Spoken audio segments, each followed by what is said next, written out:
My Intimate Love and Fantasies with Maria Morena.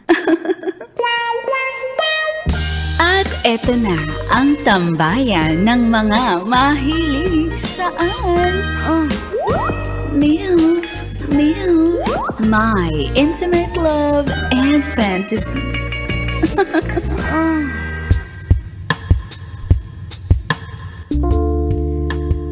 Sa ating episode na pinamagatang True Love na sana, pero trauma ang nadama. Aww.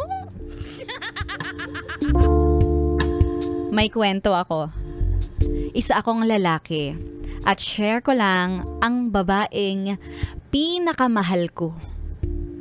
Babaeng pinakamahal kong gastos. Dahil sa kanya, ako ay naubos. Broken hearted ako nung time na yon at may katrabaho akong babae na siyang nagbibigay ng comfort sa akin. Ay, comfort woman.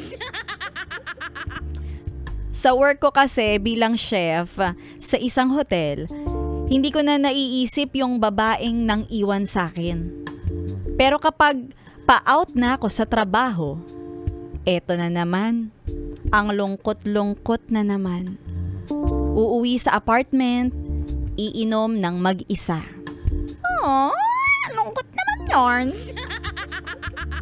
May katrabaho akong babae na waitress sa hotel. Madaling lapitan. At siya lagi ang nakakakita ng aking kalungkutan. Alam ko na yarn. So sinabi niya sa akin, "Uy, tara, iinom natin yan." Sa unang inom, napakwento ako tungkol kay ex. 4 na taon na natapon. Nag-iipon pa naman ako para sa ex kong yun. Sabi ko na lang, ba't pa ako mag-iipon ngayon? Wala na siya. Oo nga naman. Binigyan ako ng kasunduan ng katrabaho ko na tutulungan niya ako na makalimutan yung ex-girlfriend ko.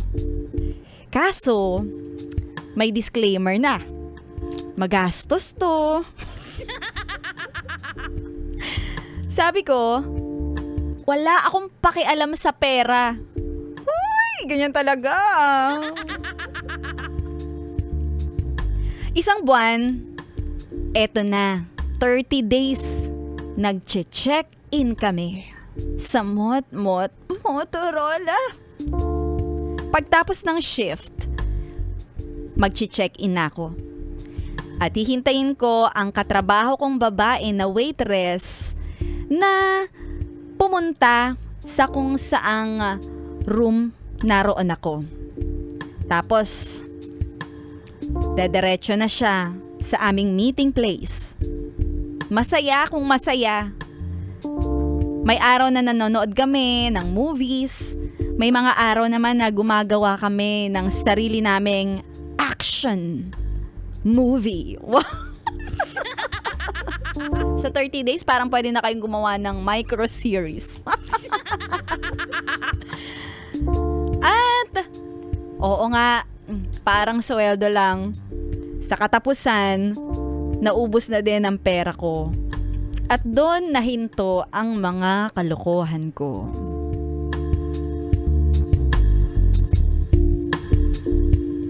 At ayan ang ating kwentong MILF, My Intimate Love and Fantasies sa ating episode na pinamagatang True Love na sana, trauma ang nadama. Yan. Unang-una sa lahat, sa ating mga tagapakinig, ang ating kwentong MILF ay daan para pakinggan at buksan ang ating kaisipan sa iba't ibang trip ng mga yes friend natin. At kaway-kaway sa mga kagaya ng MILF body sender natin na hanggat hindi kumikirot ang atay, tuloy-tuloy ang tagay. Tagay na, pre-shot na. Diba, nakakaloka, yes friend. At para sa lahat to ng mga nagdaan sa breakup, ikaw ba naranasan mo na rin to? Hindi yung mag-inom yung maranasan mo yung epekto ng breakup sa iyong sistema. Alam mo, siguro sa iisang bagay tayo magkakapare-pareho. Kapag makaranas ka ng breakup, makakaranas ka rin ng trauma. Hindi ba? Matutrauma ka eh. Kaya nga sa mga single nang dahil sa last jowa nila, last breakup nila, yun yung lagi nilang sinasabi, ayoko nang magmahal. Ayoko nang masaktan. 'Di ba? Kasi true love na sana, naging trauma pa. Naku! And para sa'yo, yes friend, ikaw MILF body sender natin na nag-ubos ng pera para lang makamove on. Oh, ano nangyari? Nawala ba ang sakit? Hindi, 'di ba? Meron nga ang kanta eh, 'di ba?